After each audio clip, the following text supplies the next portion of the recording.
Hey boys and girls, welcome back. We got another pattern here for you today, using organza and trying to create a certain type of an effect with different ways of using this. What we have here is just a basic stonefly pattern, somewhat of a golden stone, and what we're using is this organza. And one little trick that we're doing with this is we're taking your regular piece of organza and then we're cutting it down the middle, okay?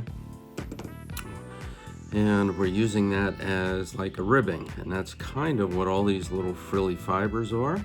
And yeah, it's a neat little effect. We can use this on numerous bugs, but with the stoneflies, sometimes they're a little bit hairy, and I thought this might be a good representation of that. So what we have on the top here, these are teardrop beads that I found in my box, silver, 3mm. The hook, we have fire hole, size 16. That's a 518 or 516, sorry. Like I said, a 3mm or 3mm bead. For the tails, we're just using a ginger color, and the thread that we're using is just Semperfly Nanosilk. So one of the neat things that we can do with this organza is create these gills, create a little bit of a hairy caddis type of look. Yeah, with stoneflies coming out soon, probably here, they might be on the creek already, middle of February. We might be seeing them soon. Little black ones, when they're molting, sometimes you see them, this olive, yellowish olive color, but very small, okay? Bodies, not even, a full size 16, maybe an 18. Tails, yeah, probably about that same size. And as far as what we're looking at here in millimeters, this is kind of what we're up against as far as the total size of it here. And most of them are going to have antennas. They're very faint, to try to present a little bit different color. Red hotspot, silver bead, as opposed to a black head. Yeah, maybe somewhat of a springtime, wintertime type bug. The rainbow's like that silver bead. So let's go ahead and get into this here, and I'll show you what we're dealing with this organza. Now these teardrop beads, I don't use them very often. I got a pack of them just to try to tie a specific pattern at one point, and don't really use them very often because they are difficult to get on. And if you've ever used them,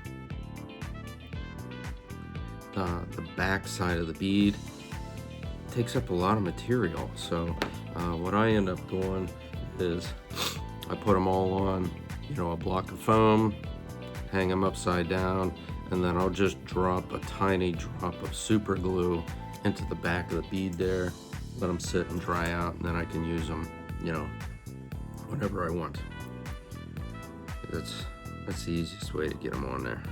So first thing we're going to do, get our tails on, and always make sure that your points are pointing out. There's a curve to these biots. These are goose biots, and I try to make the tails as short as possible, because like I said, at this time of year they're not big. Maybe a hook gap. Wind this back, try to make sure you keep them consistent and on the edges, sides of the hook.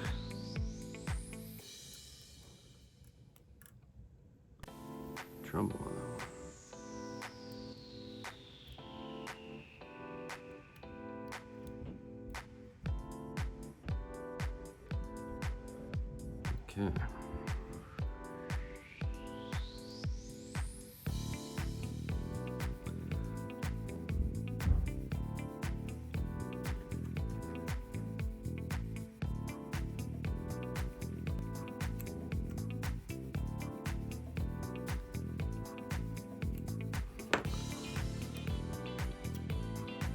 Okay, I'm just gonna build this body up a little bit.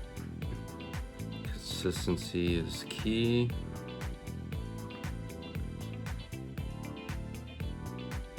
Tie those down. Just build up this abdomen just a touch. Okay, now when we get our organza, this is a 3mm size, and you can see there are two edges to this which are bound, and it's more or less a weave. So in order to get those frilly little edges, we have to cut this in half. That can be, depending on how well your eyes work, a little difficult, but I use smaller pair of my tying scissors. Doesn't have to be extremely perfect when you do it. All I'm doing is just cutting out one edge of this.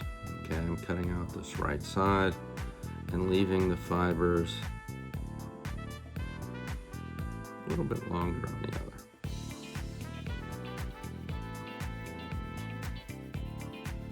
Okay, so that's what we got. Now, since this is a weave, what you want to do is try to pull out these little fibers that are in between on the weave.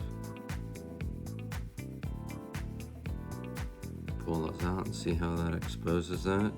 You start at the end. It's a little bit easier.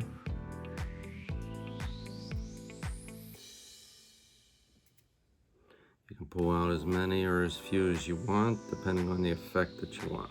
So this is what we got, all these little frilly edges on the back here. And then when we tie this in, we're gonna cut those off maybe 1/4 inch.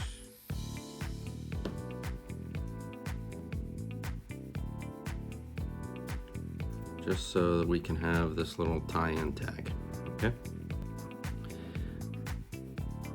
Now, the downside to using organza is that it can twist.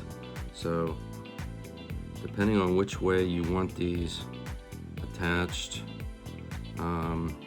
just like if you're, we've done videos where we're using a biot, to where if you have tips up or tips down, you're gonna get a different look, okay? Same type of thing with this.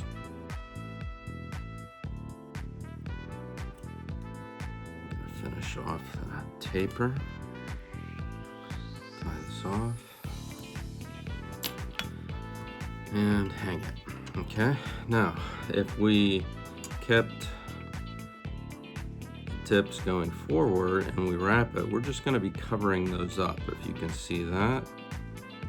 Okay, losing a lot of texture, but we're still getting a nice rib with this edge. So what we want to do is twist it a little bit before we start tying this in, so that the tips are back.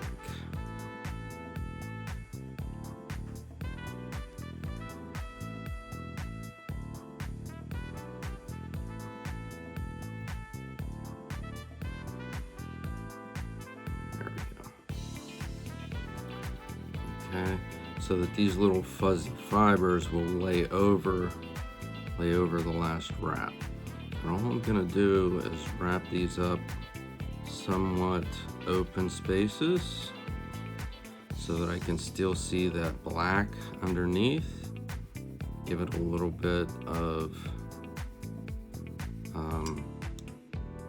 to show off some segmentation. Use my hands. And we're just gonna tack that down.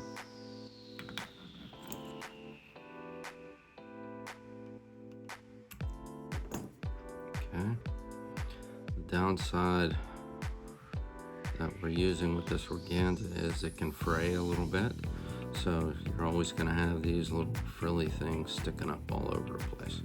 That's kind of the effect that we want. Okay, you can apply that to any pattern That's a nice thing. I'll be doing another one here with some nymph skin, kind of like we had done a gill series, you know, a number of weeks back.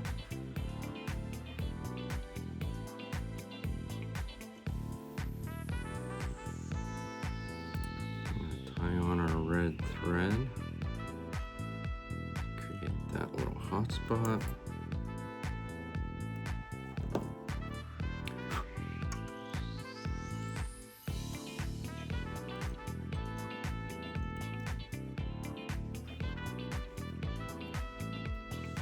Put a little bit of UV on the thread, just to secure that hot spot a little bit. Really don't want to get any type of material on, or any type of glue or anything on this organza, because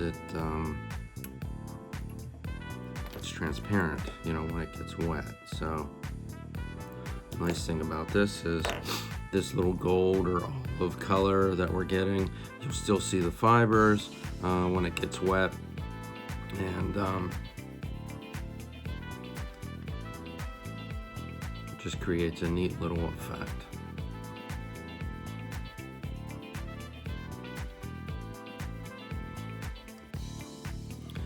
All right, there you go. You can see how these little frillies just kind of create another little element on there. You can still get that segmentation because you're going to see that black in there.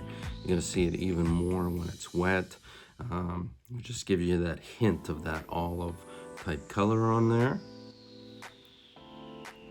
There's a couple different things that just to show you another pattern here. That's an olive one.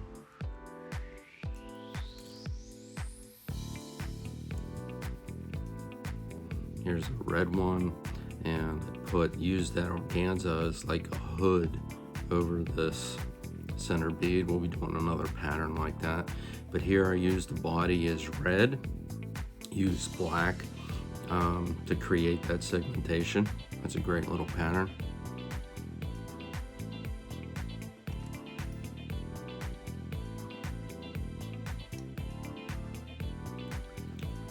There you go, organza stone.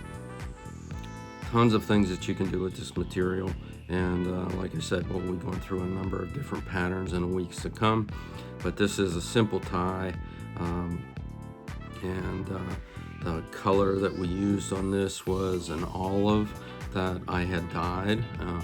We'll get into, you know, how to do that and some different options as far as what you can purchase, what you can make. So there you go. Go catch some fish. Thanks for stopping in, guys. We'll see you.